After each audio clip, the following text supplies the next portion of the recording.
Comme plusieurs pays d'Amérique latine, l'Équateur s'est construit à travers une mosaïque de cultures. Avec ce mélange culturel, il est parfois difficile de conserver et de transmettre ses traditions, tout particulièrement dans les centres métropolitains comme Quito, où la culture métisse et l'espagnol dominent massivement. Depuis les dernières années, l'Équateur fait des efforts afin d'assurer une plus grande inclusion des peuples indigènes, qui, selon l'Organisation des Nations Unies, représentent plus de 43% de la population équatorienne. Cette philosophie est visible notamment par l'appui financier qu'offre l'État à des projets comme celui de la Unidad Educativa Tránsito Maguaña.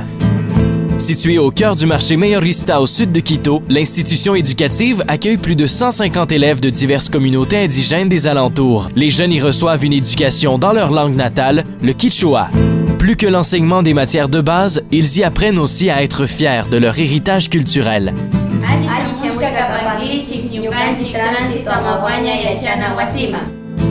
L'école tire son nom de la militante indigène Tránsito Maguaña. Dans les années 1930 à 1950, celle-ci s'est battue pour le droit au travail rémunéré et à l'éducation bilingue, tout en étant elle-même analphabète. Elle a fondé des dizaines d'écoles illégales pour que des jeunes Quechua puissent apprendre à lire et à écrire.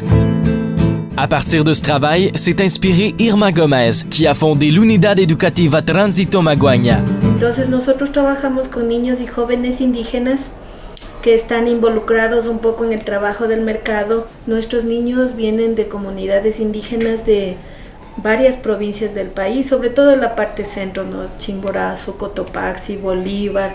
Ahora tenemos niños también de la Amazonía. Vienen acá y se reúnen en la escuelita, reciben clases con un sistema muy especial, es un sistema abierto, en donde los niños entran y salen de la escuela permanentemente porque ayudan a sus papás a vender, a cargar, a descargar. À l'Unidad Educativa Tránsito Maguaña, l'apprentissage de la langue ne se fait pas uniquement par les règles grammaticales ou formelles, sinon à travers l'enseignement de la musique.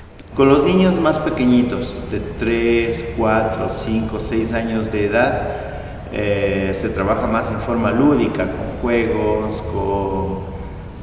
básicamente con juegos.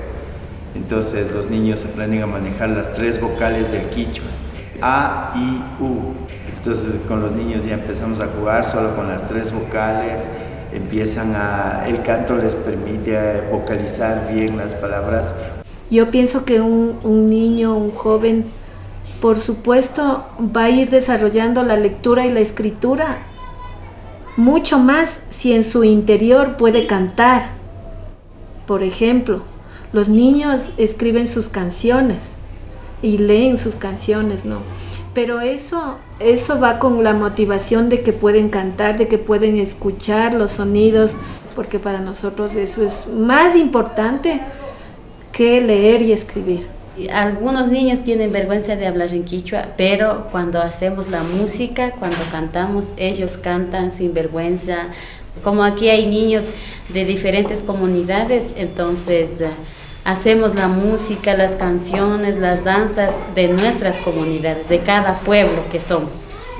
La musique se décrit comme essentielle à l'âme. Elle est une partie intégrante de la culture quichua. Il existe une symbiose naturelle entre le rythme musical et l'esprit. Y la música está presente siempre. En todo el tiempo está presente. Sí, de pronto los niños mismos, de pronto están escribiendo, de repente alguien empezó a cantar y todo el mundo le sigue. Bom, bom, bom, bom, bom. La la la la la la la la la la la la.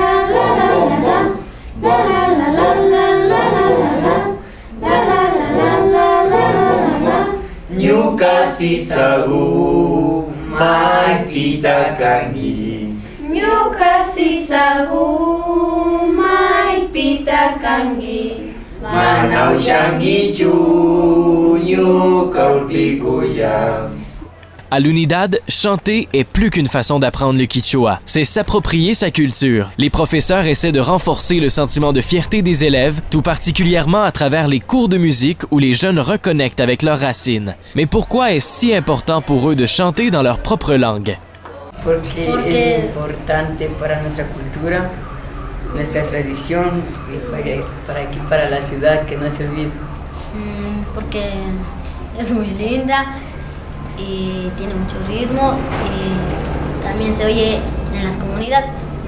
Yo tengo niños en la escuela del mercado y estoy cantando en quichua con ellos, estoy cantando un yarabí, una tonada en quichua con ellos, y ellos me dice, ¿sabes una de Rolling Stones? Entonces yo digo, no me sé, pero te la voy a aprender. Ellos, los niños quichohablantes, pero es como una bomba, como un detonante para mí. Ese gusto por otras culturas les impide disfrutar de su propia cultura. La musique ne se limite pas à la salle de classe. Patricio Robalino, professeur à l'Unidad Educativa Tránsito Maguaña, assure aussi les fonctions de directeur au Centre culturel Huasapungo. Ici, les jeunes comme les adultes ont l'opportunité de prendre des cours de chant, de danse et de musique traditionnelle. Le Centre culturel, plus qu'une école, est une communauté qui partage et transmet avec fierté sa culture. El Centro Cultural Huasipungo nos da esa oportunidad, primero para ser buenas personas, como acabamos de escuchar, formarnos en valores, porque los valores se están perdiendo. Y una cosa fundamental es eso, primero trabajar en valores, y eso es lo que hacemos aquí en el Centro Cultural Huasipungo. Yo creo que es bien importante enseñarles a los niños, a los jóvenes, a los adultos y, por qué no, también a los mayores, la importancia que tiene la música y la danza. Eso les ayuda a ser más solidarios, ¿no? Les ayuda a querer a la tierra a la cual ellos pertenecen, porque si no, un pueblo sin identidad no es nada, ¿no?